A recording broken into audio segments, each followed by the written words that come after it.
እሸቱ አፈቀላጤ ነው በጣም ከሚገርመ እኛኛ ሲመጣ ጎንበስ ይያለ እሻባስ በጣም ለስላሳ እንደበስ ነው ያለው እኛን አላቆየን በደቂቃ ነው ያሳመነ እንደዚህ ነበረበት የሚባል ነገር የለም ወይ ደግሞ ታሞ ነው ምናምን ለማለት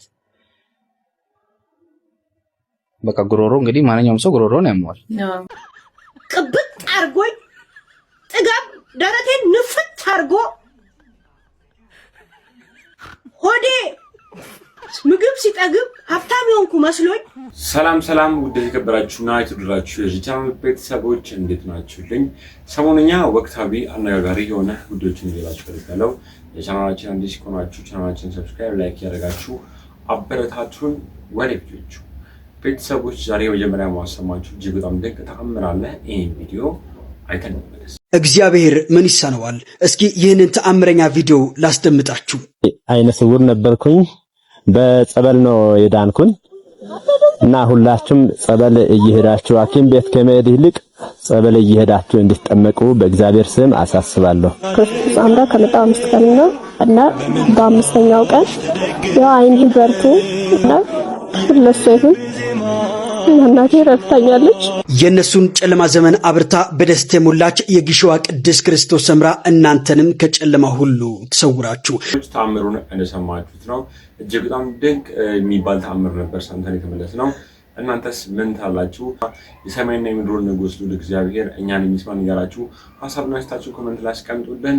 ወር ኔክስት ማሳያችሁ ነገር ምንድነው? እጅግ በጣም በሚገርም ሁኔታ የዋልድባ ገዳም አባቶች ኮሜዲያን እሸቱ እጅግ በጣም አፈቀላጤ አጭር ባዲ ሰው ነው እያሉ ይገኛሉ። ይሄን ቪዲዮ አይተን እንመለስ። እሸቱ አፈቀላጤ ነው በጣም ከሚገርመ እኛኛ ሲመጣ ጎንበስ ይያለ እሻባስ በጣም ለስላሳ እንደበስ ነው ያለው እኛን አላቆየን በደቂቃ ነው ያሳመነ እንደዚህ አርጌ ምንድነው ያለን ፕሮጀክት ልሰራላችሁ የሆነ እቅድ ምናምን በቃ አቅዳችሁ ሰጥኛላችሁ ሰራላችኋለሁ ነበር ያለው እንጂ እንደዚህ አይነት የተዳፈነ የታሪክ ብልሽት ያመጣል ብለን አላሰብንም ነበር። አደራ ልጅ በዋልባ ህግ የሴት ገዳም ብለን እንዳታስተላልፍ በዋልባ ስርዓት በዋልባ ህግ ፈጽሞ ሴት የሚባል ነገር የለም። እነሱ ጥገኞች ናቸው፣ አፈር ጠባቂዎች ናቸው። እህል ቤት ላይ የሚቀመጡት በእኛ ስር ታዘው ነው የሚኖሩት። ሰቋርንም አብረታንተንም እንደምሳሌ አንስተን አናግረናል። ምክንያቱም ሰቋርም አብረታንቱም እናቶች አሉ ግን በአባቶች ስር ሆነው እና ሰዎቹ ለገንዘብ ብለው እንዳያታልሉህ እስከዚህ ድረስ ተነግሮታል። እሺ ብለን እንሄደው እሺ አባቶች እሺ እንደው ከመርገም ዳንኩኝ እንደው ልቀሰፍ ነበር ወዘተ ብዙ ነገር ብሎናል። ስለዚህ እሸቱ እኛን አይደለም ያታለለው ራሱን የተታለለው ይሄን ሁሉ ግዙፍ ማህበር አታሏል ግን ራሱን የተታለለው ነገ ያልባ አምላክ ዋጋ ይከፍለዋል ዋጋ ይሰጣል። ምክንያቱም አዝነናል ብዙ ነው ያለቀሱ አባቶች ቪዲዮውን ተመልክታችሁ ነው እጅግ በጣም ብዙ ሰዎችን ያስገረመ ንግግሮች ነበር ከአባቶች ሲሰማ የነበረው። እናንተ ሲያባቶቻችንን ንግግሮችን እንታገኛችኋቸው የተሰማችሁን ሐሳብና ኮሜንት ላይ አስቀምጡ። ኢትዮጵያ ዛልቶ የሚወዳት ጂጂ በትላንትና ሁለት አዲስ ቪዲዮ ልቃን የተሰማ ነበር። ታዲያ እጅግ በጣም ብዙ ሰዎችም ከጠፋችበት ከየት ነው የመጣች ብለው ሐሳብና አስተያየት የተለዋወጡበት ይገኛሉ። ይሄን ቪዲዮንም አይተን እንመለስ። የሙዚቃዋ ንግስት ጂጂ እጅጋየሁ ሽባባው ወደ ሚዲያ ተመልሳለች።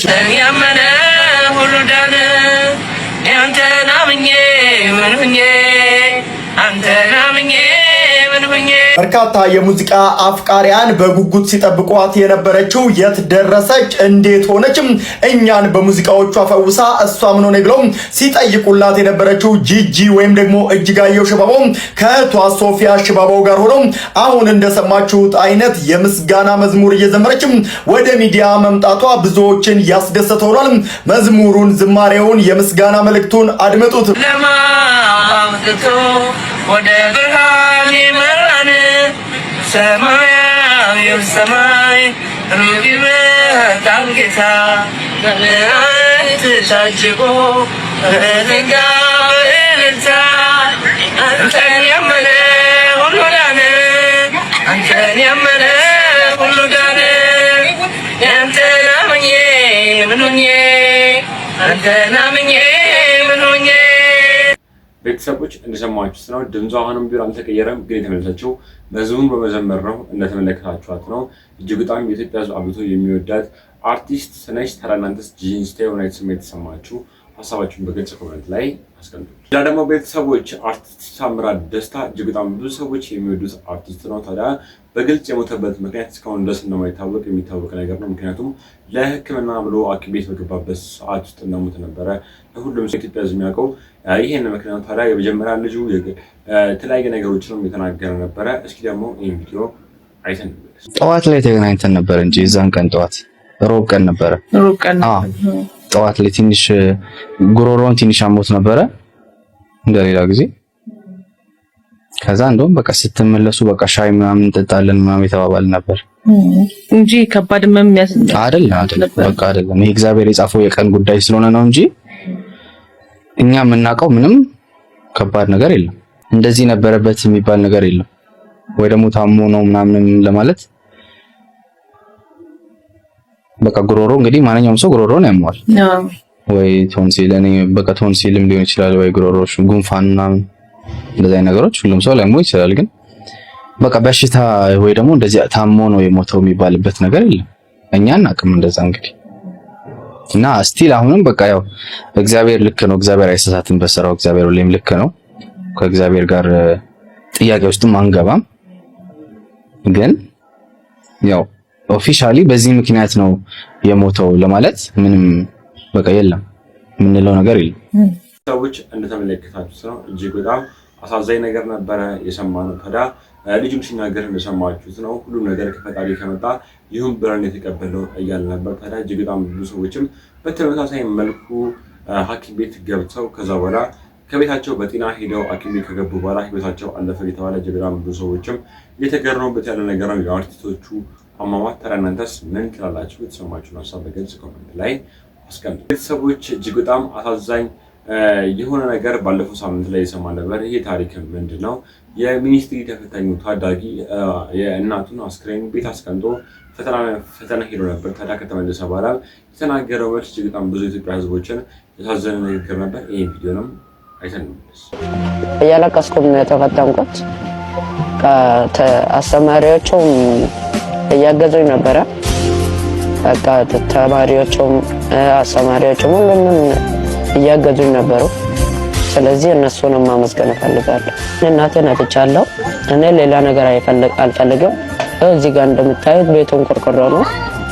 ማታ ማታ ደግሞ ልጆቹ ብርድ ያስቸግራቸዋል። ለምን ማታ ማታ ብርዱን በጣም ከባድ ስለሆነ ልጆችን ስለሚያስቸግራቸው እኔ ሌላ ቦታም ሄጄ መማር ሳይሆን እኔ ከወንድሞቼ መራቅ አልፈልግም።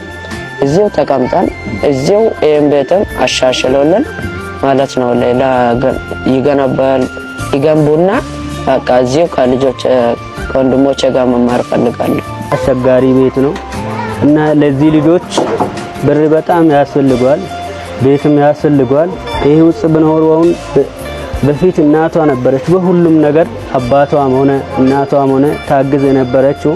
አሁን ግን ማንም ሰው ወይም ጎረቤት ዘመድ አጠገብ የለም። እዛ ወደ መቃብር ሸኝቶ ወደ ትምህርት ቤት ተመልሶ ሁለተኛ ፓርት ተፈተነ። እንደዚህ ነበር። ለከታችሁት ነው እጅግ በጣም ብዙ ሰዎችን ታዳጊ ነው። እናንተስ ይሄን ታዳጊ ንግግሮችን ታገኛቻቸው ሀሳባችሁ ኮሜንት ላይ አስቀምጡ። ሌላ ደግሞ ቤተሰቦች አሁን ላይ ያሉ ታዳጊዎች የተለያዩ ሰዎችን ነው የሚጠቀሙ ይታወቃል። ታዲያ እጅግ በጣም በሚገርም ሁኔታ ለመቆጣጠር የሚከብዱ የተለያዩ ሰዎችን እየተጠቀሙ ይገኛሉ። ቤተሰቦች ልጆቻችሁ መቆጣጠር አለባችሁ ያለ ድንቅ መልእክቶችን ሰይፉ ፋንታሁን ያስተላለፈ ነበር። ይህን ቪዲዮ ነው አይተን እንመለስ።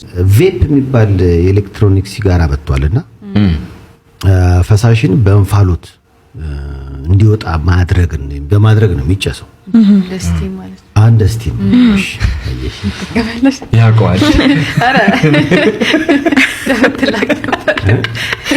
ቶሎ ብላ ኒኮቲን ባህሪ ያለው እና እሱ እንግዲህ ምናልባት ለዩቲዩብ ተመልካቾቻችን እንደዚህ አይነት እቃዎች ናቸው፣ የቬፕ እቃዎች እንደዚህ ናቸውና ልጁ ታዳጊ ልጅ ነው። ቬፕ ገዝቶ ቤት ወስዶ የትምህርት ቤት መሳሪያ ነው ብሏቸው ለእናቱ ቻርጅ ያስደረጋቸዋል። ያኛው እንትን ገዝቶ ግን ኬት ይመጣል ኮቺንግ ከምናምን ይመጣል። አይ ቲንክ ምናልባት ከቤተሰብ ሊሆን የሚችልበት እድል አለ ብዬ ስለማስብ ነው። ግን ይህንን እቃ ወላጅ አያውቀውምና ትምህርት ቤት የምንጠቀምበት የትምህርት ቁሳቁስ ብሏቸው በቻርጅ ነው የሚሰራው በነገራችን ላይ ቬፕ እና ያንን እንትኑን እኮ ያ የትምህርት ቤቱን ቻርጅ ያርጉለት እንጂ የተባለ የሚገርም እኮ ነው። በጣም የሚገርም እኮ ነው።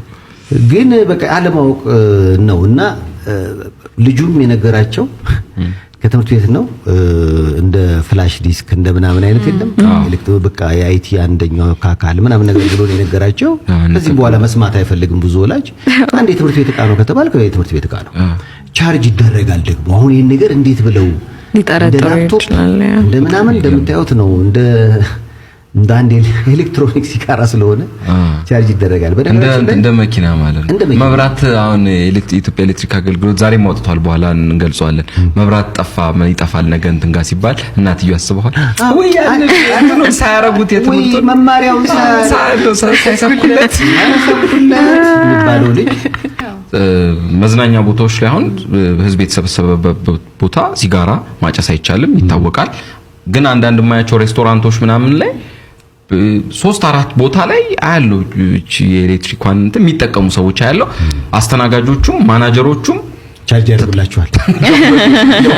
ቻርጅ በለው። አይ ምናልባት ከግንዛቤ ክፍተት ሊሆን ይችላል እንጂ ዞሮ ይሄም ያው ቤተሰቦች እንደሰማችሁት ነው። በድሮ ጊዜ የተለያዩ ሱሶች ይታወቃሉ። ኢትዮጵያ ውስጥ አሁን ላይ የመጡ ሱሶች ግን ኢትዮጵያ ውስጥ ያሉ ሱሶች ታዳጊዎችን በጣም እየጎዳና እጅግ በጣም ብዙ ሰዎችም የማያውቁት ቤተሰቦች እንኳን ፈጽሞ ላይጠረጥሩት የሚችል ሱሶችን እየተጠቀሙ ድሮ ነበረ ሲናገር የነበረው። እናንተስ ታናናሽ እህትና ወንድም ያላችሁ ሰዎች ይሄ ቪዲዮ የምትመለከቱ ሰዎች ልጆቻችሁን እንዲሁ ትኩረትና በቁጥጥር ማየት እንዳለባችሁ የሚያሳይ ቪዲዮ ነበር የተመለስ ነው። እናንተም ሀሳባችሁን ኮሜንት ላይ አስቀምጡ። ሌላ ደግሞ ቤተሰቦች አርቲስት ነዋይ ደበበ ምንድን ነው ያጋጠመው? ይህን ቪዲዮ አይተን እንመለስ። ነዋይ ደበበ በቀጣይ ሊያወጣ ባሰበው አልበም ዙሪያም ችግር እንደገጠመው ተሰማ። ነዋይ ደበበ የገጠመውን ነገር በሽምግልና ለመፍታት ጥረት እያደረገ እንደሆነም ሰምተናል። የዜማና የግጥም ደራሲ ድምፃዊ ነዋይ ደበበን የመጨረሻ አልበሙን ለአድማጭ ካደረሰ ዓመታት አስቆጥረዋል። ድምፃዊው አሜሪካን ሀገር በነበረ ጊዜ ጀምሮ ሲያሰባስብና ሲሰራ የነበረው የሙዚቃ ብዛት 40 እንደሆኑ ምንጮች የገለጹልን ሲሆን እነዚህ ስራዎችን የማቀናበር ኃላፊነቱን የተለያዩ የሙዚቃ አቀናባሪዎች ሲሰሩ ቆይቶ የነበረ ቢሆንም አሁን ላይ ግን የተለያዩ አቀናባሪዎች እጅ የነበረው ሙዚቃን ስብስብ ወደ ካሙዙ ካሳ እንዲገባ እርሱ ሲሰራቸው ቆይተው ነበር ያሉት የቅርብ ምንጮች፣ አሁን ላይ ግን ካሙዙ ካሳና ነዋይ ደበበ በመጋጨታቸው ምክንያት በካሙዙ እጅ ያሉ የሙዚቃ ስራዎችን አቀናባሪው ለነዋይ ለመስጠት ፈቃደኛ ሳይሆን ቀርቷል ተብሏል። በዚህ የተነሳ ነዋይ ደበበ ሽማግሌ እንዲሆኑት ከመንግስት ከፍተኛ ባለስልጣን ጀምሮ የተለያዩ አርቲስቶችን ወደ ካሙዙ ካሳ እየላከ እንደሆነ አውቀናል። ቤተሰቦች እንደሰማችሁት ነው። እጅግ በጣም ብዙ ሰዎችን ያስገረመ መረጃ ነበረ። በቀጣይ ደግሞ ማሳያችሁ ቪዲዮ ምንድን ነው? አንድ አባታችን ኢቢኤስ ቲቪ ቅዳሜ ከሰዓት ላይ ቀርበው ስለ ኑሮ ውድነት አሁን ላይ ስላለው የኑሮ ሁኔታ እጅግ በጣም በቀልድ እያዋዙ አስቂኝ ነገሮችን እያስተላለፉ ነበር። ይህን ቪዲዮ አይተን እንመለስ። ኑሮም ዳገት ሆነ ዘንድሮስ ተረታሁ፣ ተበድሬ አግብቼ ሳልከፍል ተፋታሁ፣ ከሚስቴም አልሆንኩኝ ከሰውነት ወጣሁ፣ ዱብዳ ወርዶብኝ እኔማ ተቀጣሁ፣ በልቻው የኔ ፍቅር ብላኝ ከቤት ወጣ ትመጣልኛለች ጭራቆና ማታ ለመታየት ብዬ ያወጣሁት ወጪ እዳም እንዳልከፍል አደረገኝ። ቤተሰቦች እኚህ አባታችን ሲናገር የነበረው ነገር እጅግ በጣም ብዙ ሰዎች ላይ ሳቅን ሲጭር የነበረ ንግግር ነው። እናንተስ አባታችን ነገሮችን እንዴት አያችኋቸው? በቀጣይ ደግሞ ማሳያችሁ ቪዲዮ ምንድነው? እጅግ በጣም ደስ የሚል ምክሮችን በመምከር የምናውቃቸው አባታችን በታላችሁ ብዬ ያሰብኩትን አንድ አባታዊ ምክር የሚመክሩ የአባታችንን ንግግር ነበር ይዤላችሁ የመጡት። ይህን ቪዲዮ አይተን እንመለስ። በትዳራቸው ላይ እንቅፋት እንደገጠማቸው ምክር እንደሚያስፈልጋቸው በኮሜንት አብዛኛው ኮሜንት ባለትዳሮች የምክር አገልግሎት ነው እየጠየቃቸው ያላችሁና ሴቶች ብልሃተኞች ናችሁ እኮ አቅማችሁን አሟጣችሁ የትዳር ጓደኛችሁን የራሳችሁ ለማድረግ ለማሳመን በፍቅር መጠጥ ካለበት ከመጠጥ የሚተውበት እንዲሁም ሌላም ሱስ ካለበት ከዚህ ለመታደግ አቅማችሁን አሟጣችሁ ከተጠቀማችሁ እኮ አቅም እናንተ ውስጥ አለ። አንድ አባባል አለ። ባሏ አይወደኝም ማለችና ወደ አዋቂ ጥበበኛ ቦታ ሄደች ይባላል። ያም ጥበበኛ ዝም ብሎ የውሸት ጥበበኛ ነበረና ምንም በውሸት ነው እናውቃለሁ የሚለው የአንበሳ ጋማ አንጭልኝ አላት። አታገኘውም ብሎ ነው። የአንበሳ ጋማ የአንበሳ ጸጉር አንጭልኝና በሱ ነው ምሰራለሽ ብሎ እንደማታገኘው አረጋግጦ ነገራት። እሷም በሬ እያረደች አንበሳ ጫካ እየሄደች ስጋውን በየጥቂቱ እየጣለች አንበሳ አስለመደች። አንበሳውን አለማምዳ አንበሳው ከለመዳት በኋላ ከአንበሳው ትከሻ ላይ ጸጉር ቆርጣ ይዛ ወሰደችለት ማለት ነው። ሰውየው የአንበሳ ጸጉሩን ስትሰጠው ደንቆት ገርሞት ያንቺ ባል እኮ ከዚህ አንበሳ አይከፋም፣ በጫካ ያለውን አንበሳ እንዲላመድ አድርገሽ ጸጉሩን መቁረጥ ከቻልሽ ባልሽ ላይ በደንብ አድርገሽ በሳይኮሎጂ ባልሽን ለማሳመን ሞክሪ። ጥሩ ነገር ተናገሪ፣ ጥሩ ነገር አቅርቢለት፣ በፍቅር ቅረቢው፣ በፍቅር ማርኪው፣ የራስሽ አድርጊው። ሌላ ነገር የምሰጥሽም ነገር ምንም የለም፣ አቅም አለሽ፣ አቅምሽን ስላልተጠቀምሽበት ነው ብሎ ሌላ ነገር ተጨማሪ ነገር ሳይነግራት መክሮ ወደ ቤቷ መለሳት ማለት ነው። እሷም የዚያን ሰውዬ ምክር ተቀብላ ምክሩን ብትጠቀምበት ባሏን የራሷ ማድረግ ትችላለች። ከሱስ ከመጠጥ ከተለያየ ችግር ማላቀቅ ትችላለች ማለት ነው። ስለዚህ እያንዳንዳችን ውስጣችን የሚታገለውን ኔጌቲቭ የሆነ ስሜት ተቆጣጥረን በፍቅር መቅረብ አሟጠን ለእግዚአብሔር መንገር ወደ እግዚአብሔር ቤት ይዞ መሄድ።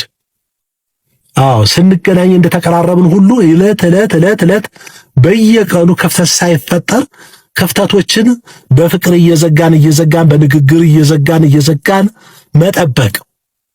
እንዴ ሰጎን እኮ እንቁላሏን ወልዳ ለ40 ቀን እኮ አይኑን እያየች እንቁላሉን ትጠብቃለች እንዲቀፈቀ። አይኗን አታነሳም ከእንቁላሏ ላይ። መብላት መጸዳዳት እንኳን ስትፈልግ ተባይቱ ወንዱን ሰጎን ተክታ ነው እሱ እንዲያ ያድርጋ ነው የሚቀፈቀፍላት እንቁላሉ ማለት ነው። ዶሮም እንደዚያው፣ ትዳርም እንደዚያው ነው። ክፍተት እንዳይፈጠር ሁልጊዜ መነጋገር፣ ሁልጊዜ መዋደድ፣ ሁልጊዜ መታዘዝ፣ ሁልጊዜ መንከባከብ። ገና የመጀመሪያ ቀን እንደተገናኛችሁ እየቆጠራችሁ ፍቅራችሁን በሳይኮሎጂ በደንብ እያደሳችሁ በእምነት እያጸናችሁ ወደ ቤተክርስቲያን ጸሎት ማብራችሁ እያደረሳችሁ ማደስ ነው መፍትሄው። ሰዎች አባታችን ነገሮችን እንዳያቸዋቸው ነው። እጅግ በጣም ጠቃሚ ምክር ነበረ ሲመክሩ የነበሩት። ሰው አንድ ቃል በቂ ነው እንደሚባለው ሁሉ አንድ ትምህርት ከሰማን በኋላ በአእምሯችን ልንይዘው ይገባል። ምክንያቱም በህይወት ተሞክሯችን ሁሌም እንደዚህ አይነት ትምህርቶችን ማሰብ እንዳለብን የለብንም ብዬ ስላሰብኩ ነበር ይህን ቪዲዮ ይዤላችሁ የመጣሁት። በቀጣይ ደግሞ ማሳያችሁ ቪዲዮ ምንድነው? ሄለንን ሁላችሁም ታውቃታላችሁ። ከወርቁ አይተነው ጋር እጅግ በጣም ትልቅ አገባ ውስጥ ገብታ ነበረ።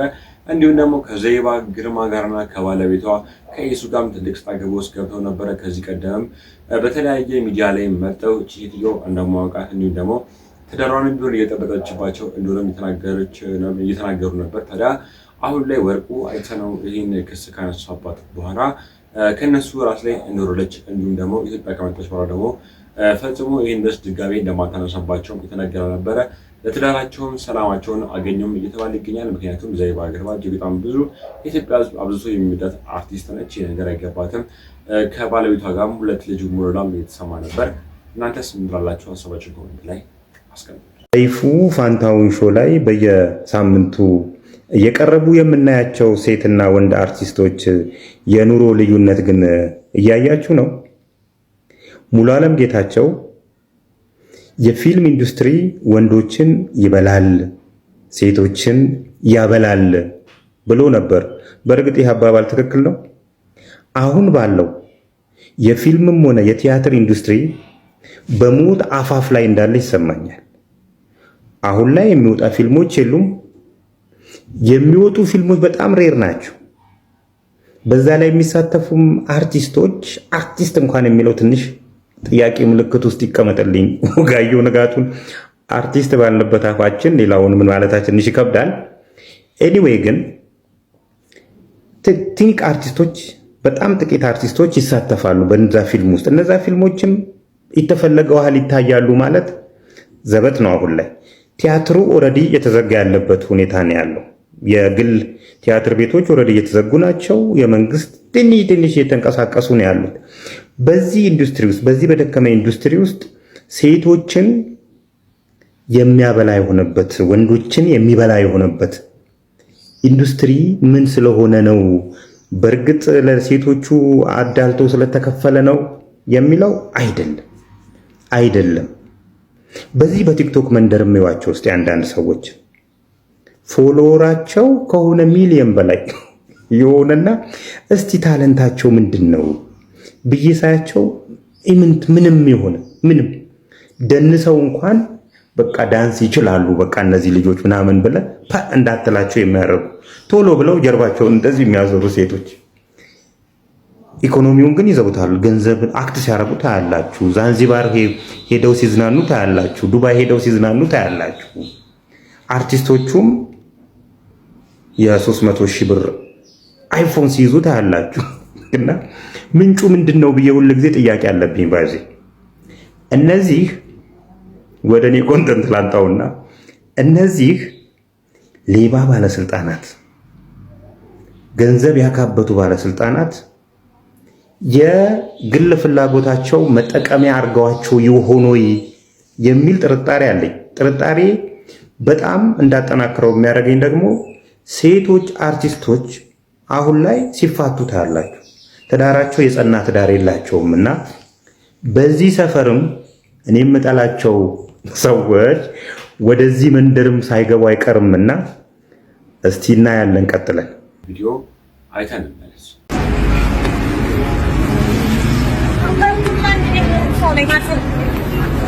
በስመ አብ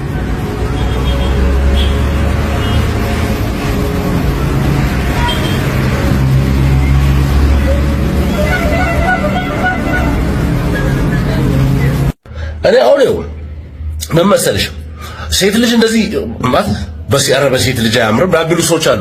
እንደዛ ምንሽ እንዳይመስል በወንድም አያምርም። እንደዚህ ጉማሬያዊ ያበላል። በወንድም አያምርም፣ በሴትም አያምርም። ከምግባር ውጪ ነው። ምን አለ እኔ ሰው ሁሉ ቢያውቀው ደስ የሚለኝ አንድ ነገር አለ። ቤታችን ውስጥ እንደልባችን ሰው በተፈጥሮ ዋይልድ ነገር ምኞት ሊመኝ ይችላል። በበርም ያሉ ሰዎች ተሳክቶላቸው አውሮፕላን ሰሩ ይባላል። በዛው ልክ የሆነ ነገር ባረግ ብለው ተመኝተው ወድቀው የቀሩም ብዙ አሉ። ይሄ የግል ምኞት ነው። ቤት ውስጥ ቆልፈ እንደ ማህበረሰብ አንድ ላይ የሚያኖር ግን የሆነች መስበርቺ ስነ ስርዓቷ የምትባል ነገር አለች። እንዴት እንደምንለብስ እንዴት እንደምንበላ አስፋልት ላይ በፓንት ብትሄጂ እኮ ኖርማሊ ኡኡን ይላል። ቤትሽ ውስጥ በፓንት አይደለም ራቁትሽ ብትሄጂ ያገባናል አያገባንም። አሁን የቤታችሁን አመል የቤትን አመል እዛው የሚባለውን የቤታችሁን አመልና የውስጣችሁን እብደት አደባባይ ላይ ስታወጡት ማህበረሰብን ኦፌንድ ያደርጋል፣ ያስከፋል። እንደዚህ ሰው አይበላም፣ እንስሳ ነው እንደዚህ ቢበላው። በነገራችን ላይ ፌመስ ምትሆኝ መስሎሽ ከሆነ በእንደዚህ አይነት አስቀያሚ ጋጠወጥነት ፌመስ መሆን የትም አያደርስም። በጣም ነው የሚያስጠላው። በቃ ማለት ስም ምግባር እኮ አለን እኮ አረ ተው፣ ዲፋይን እንደረግ ዴፊኒሽን ውስጥ እንደውደቅ ግድ የላችሁ ኢትዮጵያን እንደዚህ አነሰን በዛ እንባል ነበርኩ እንዴ። ድህነት ድሆች ናቸው እንትኖች ናቸው ራብተኞች ናቸው ራሱ ዴፊኒሽን ነው። ናፈቀኝ እሱ ራሱ አሁን ሲባስ እንደው እንዴት እንደዚህ ሪሽን ለበራል ይሻላል። ከዴፊኒሽን ውጭ ሆነን እኮ እንዲህ ናቸው ሲባል እንደዛ ሆነን እንገኛለን፣ እንደዚህ ሆናችሁ ሲባል እንደዚህ ሆነን እንገኛለን። ምግባር አልባ ጋጠ ወጥነት ምናምን ነገር ፋሽን ሆኖ ዋው ምናምን። እስቲ በሚቀጥለው ደግሞ አንዱን አንድ ግረሽልን ምናምን ነገር እፈሪ በእናትሽ። ለዘመዶችሽ ስትይ እንደው ለምታውቂው ሰው ለቤተሰቦችሽ ለወላጆችሽ ስትይ እፈሪ።